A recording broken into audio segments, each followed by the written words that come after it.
အိုင်ယာဆိုတာဘာလဲပေါ့လီသီယမ်အသက်ပေါ့လီသီယမ်နေမဟုတ်ပါဘူးကျွန်တော်ဘာပစ္စည်းပဲကင်လူခနာကိုမှအစ resistant ဆိုတာရှိပါတယ် resistant ဆိုတာခုခံမှုစွမ်းအားပေါ့ခုခံမှုစွမ်းအားနည်းလေလျက်စီးစင်းနိုင်စွမ်းကောင်းလေပဲပေါ့နော်ကျွန်တော်လျက်စီးပစ္စည်းတွေမှာဆိုရင်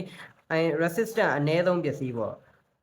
resistant အနည်းဆုံးပစ္စည်းကိုကျွန်တော်သုံးရင်ပို့ပြီးတော့သုံးလို့ကောင်းပါလူမှာဆိုတော့ resistant များလေကောင်းလေပေါ့ဘာလို့များလေကောင်းလေလဲပြောလဲဆိုရင်ဓာတ်လိုက်မှုအားနည်းနည်းလျော့လေပေါ့ဓာတ်လိုက်တဲ့အခါကျရင် resistant ကိုခနာကိုယ်ထဲမှာများနေတဲ့အခါကျရင်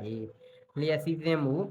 ကျွန်တော်ရဲ့ resistant ဒီလိုလက်မလေးနှစ်ချောင်းထောက်ကြည့်လိုက်ကျွန်တော်ရဲ့ resistant 60ကျော်ရှိပါကျွန်တော်ထက်များတဲ့သူဆိုရင်ကျွန်တော်ထက်ပို့ပြီးတော့ဓာတ်လိုက်တာကိုခံနိုင်တယ်ပေါ့နော်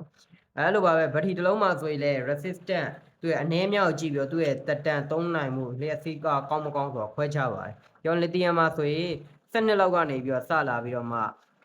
သုံးလို့ရတယ်ပေါ့အခုဆို30ရှိနေပါတယ်ဒီလုံးလေးဆိုဒီကောင်အသက်30ကျော်လေးဆိုတော့ဒုနာခါနာဖြစ်နေတဲ့အရွယ်လေးပေါ့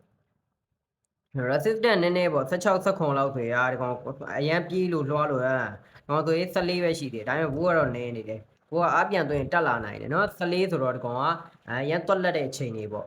ကျွန်တော်နောက်တစ်လုံးထပ်တိုင်းကြည့်ပါမယ်ဒီလိုလုံးထပ်တိုင်းကြည့်တဲ့အချိန်မှာဆိုရင်100ကျော်နေပြီဒီကောင်ထမ်းစင်ပေါ်ရောက်ရမယ့်အရွယ်ရောက်နေပြီပေါ့နော်ဒီကောင်တော်တော်အိုနေပြီဆိုတဲ့သဘောပေါ့အဲ့ပါဒါဆိုရင်လည်းနားလည်မယ်လို့ထင်ပါတယ်